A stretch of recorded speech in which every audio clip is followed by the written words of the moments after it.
If you're trying to get more protein into your diet, then protein powders can be an easy and convenient choice. I'm going to go through how to pick a quality protein powder, and I'm also going to cover considerations for people with digestive issues and for vegetarians and vegans as well. At the end, I'm also going to include an important warning about making sure that your protein powder is safe and actually contains what the label says. I'm also going to tell you what type of protein I use and why. The serving size to optimize muscle protein synthesis is between 20 and 40 grams of protein. Now, whatever form of protein powder that you're using, make sure that you check the label to find out what the amount of protein is you're getting per serving size. So first, we're going to look at dairy protein powders because they tend to be the most common, and as you're going to see, they're also the most beneficial in many cases. Whey protein is sold in 3 forms: whey isolate, whey concentrate, and whey hydrolysate. Whey protein isolate is faster absorbed and utilized. It tends to be easier on the digestion, and it's pretty much pure protein. In fact, it has to be at least 90% protein. It's also lactose-free, and it's higher in leucine than the other forms of whey, which is one of the key amino acids. Now, whey concentrate is slightly cheaper, so that's a benefit, but it does tend to contain more fat and less protein. Whey concentrate has to contain between 35 and 80% protein by weight. And if you're trying to add protein, more is better. Now, whey hydrolysate is the most expensive of the 3, and there's no evidence that it's any better than whey isolate. So you can pretty much eliminate that from your picks. The other form of dairy protein is casein, and this is a slower release protein. And we used to say that because it is slower release, that it's best to take it before bed, that would be the ideal one to have prior to bed, and then your muscles would be repairing during sleep. It doesn't actually seem to be any more effective than whey isolate, so using whey isolate at night is just as effective. A couple other forms of protein that are less widely available: egg and beef. So egg can be fine if that's something that agrees with you. Beef protein is a lot more expensive, and it also tastes a little bit strange. I've used it in the past, but it can be a good option if for some reason you can't have dairy or plant sources of protein. Now I'm going to cover some of the plant sources of protein that you can use if dairy doesn't work for you and you don't want to use beef or egg. A complete protein consists of 9 essential amino acids that your body can't make itself, and 11 non-essential amino acids that your body can produce on its own. Most plant sources of protein tend to be incomplete in that they don't have all the essential amino acids. Legumes and veggies tend to be low in methionine and cysteine, while grains, nuts, and seeds tend to be low in lysine. As long as you're having those 2 different plant protein types over the course of your day, then you're fine. So combining pea and rice proteins allows you to have a complete protein. Pea protein has lysine, whereas brown rice protein has methionine. So if you take them both together, you have a complete protein. And brown rice protein appears to be as effective as supporting muscle growth as whey protein. Another plant protein option is hemp, although I have to say that I've used hemp and it just tastes awful. It's really difficult to cover up that bad taste. So it's only if you absolutely need to use it that I would use hemp. It is a complete protein, so you don't need to combine it with anything. Another option is soy protein. Soy protein is a complete protein. There has been some controversy over soy, but for the most part, it looks like that it is safe, and it has been shown to reduce menopausal symptoms in women who are going through menopause. Keep in mind that soy is a legume like peanuts and kidney beans and chickpeas, so that means that it can cause digestive discomfort if you're prone to that or more sensitive like I am.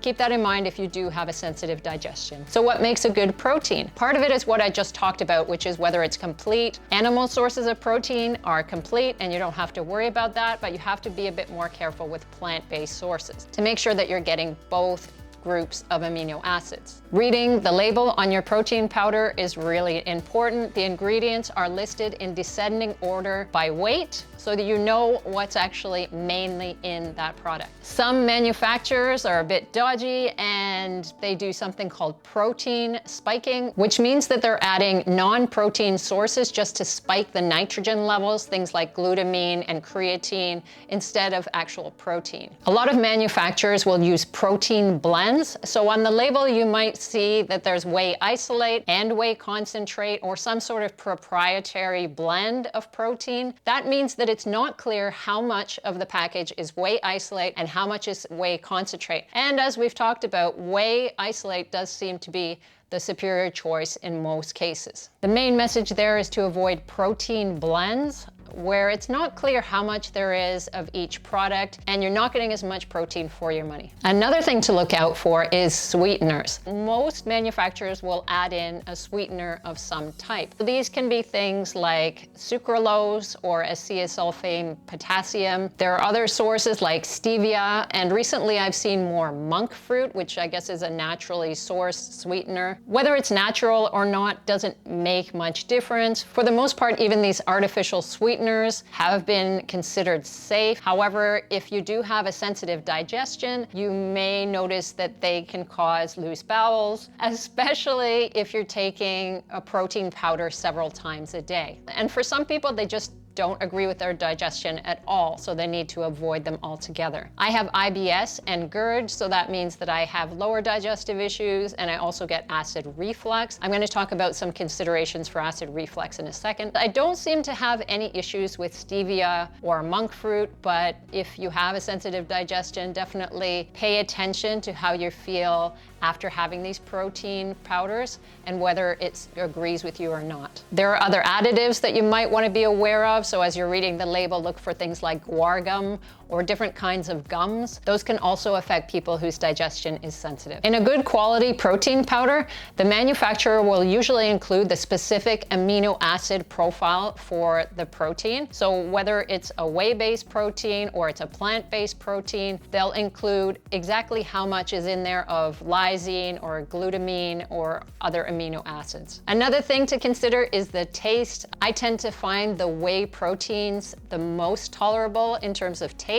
But if you're having a smoothie and you're blending it in with fruit and milk and perhaps yogurt, then it might not be such an issue. If you're just putting your protein in a shaker and having it after your workout, then mixability is really important. Sometimes proteins can have a chalky taste, and in the case of plant-based proteins, I find some of them are quite gritty, so there's little pieces in there, so it's not often pleasant to take it down that way. And it is important that this is something that taste-wise is tolerable for you, because otherwise it's going to be a real struggle to get that protein in. If you have any food allergies, it's important that you read the label carefully. Most of them will let you know if there's milk or soy in there. It may be very small amounts. I've already talked a bit about digestive issues, but in particular, if you suffer from acid reflux, then you probably want to avoid chocolate flavoring or anything that's citrus-based, like a pineapple flavor. I mean, that's not that common, but I have seen it and I used to like it. Those can be common reflux triggers, so you probably want to go for either a plain or a vanilla flavoring. Some protein powders do contain contaminants like cadmium and lead and BPA that you don't want to get too high amounts of in your systems, particularly if you're taking protein several times a day. Manufacturers are not required to test for these things. However, some good manufacturers choose to do that testing, and then they have certifications. So there's the GMP, Good Manufacturing Practices, and also NSF. So look for those symbols on the protein package. And you can also investigate the company a little bit, what they say in terms of their particular testing processes, and at least the basic claims that they make in terms of their product purity and whether you're actually getting